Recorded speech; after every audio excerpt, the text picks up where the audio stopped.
స్వేచ్ఛాయుత తెలంగాణ అని చెప్పి రేవంత్ రెడ్డి చెప్పుకుంటున్నటువంటి మాట ఏదైతే ఉందో, కంచెలు తొలగించాం, ఇందిరా పార్క్ దగ్గర ధర్నా చేసుకునే అవకాశం కల్పించాం, ప్రజలకు మాట్లాడే స్వేచ్ఛ వచ్చింది మా ప్రభుత్వ హయాంలో అన్నది కాంగ్రెస్ పార్టీ మాట.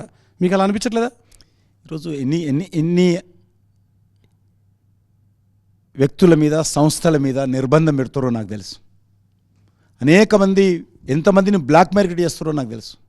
బిల్డర్స్ మీద కావచ్చు, రియల్ ఎస్టేట్ కంపెనీల మీద కావచ్చు, కంపెనీల మీద కావచ్చు, పొల్యూషన్ పేరుతో ఇతరత్ర ఆయన చేయనటువంటి ఈరోజు నిర్బంధం లేదు, బెదిరింపులు.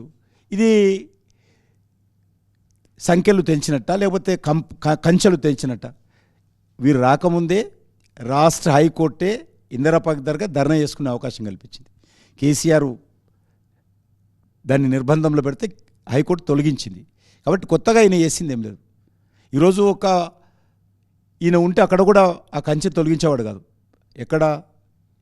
ఈరోజు ముఖ్యమంత్రి నివాసం ఆఫీషియల్ క్యాంప్ ఆఫీస్లో ఈయన ఉండడం లేదు కాబట్టి ఉన్న కంచెలు తొలగించారు. అదొకటే. దాంతో తెలంగాణ ప్రజలు కొరిగింది ఏం లేదు. అవి తొలగించినంత ఈరోజు గ్రామీణ ప్రాంతాల్లో, పట్టణ ప్రాంతాల్లో పోలీసులు ఏ రకంగా అక్రమ కేసులు పెడుతున్నారు, బెదిరిస్తున్నారు. ఇసుక వ్యాపారస్తుల మీద కానీ, ల్యాండ్ బిజినెస్ చేసేటువంటి రియల్ ఎస్టేట్ వ్యాపారస్తుల మీద కానీ అందరి మీద నిర్బంధాలు పెట్టి బెదిరిస్తున్నారు. అంతెందుకు, ఈయన టీఆర్ఎస్ పార్టీ గతంలో ఏ రకంగా అయితే పార్టీ ఫిరాయింపులను ప్రోత్సహించిందో అదేవిధంగా ఈయన ప్రోత్సహిస్తుంది. ఇదా మార్పు నేను అడిగేది. ఇది ప్రజాస్వామ్యబద్ధమైనటువంటి పరిపాలన. ఈరోజు కాంగ్రెస్ పార్టీ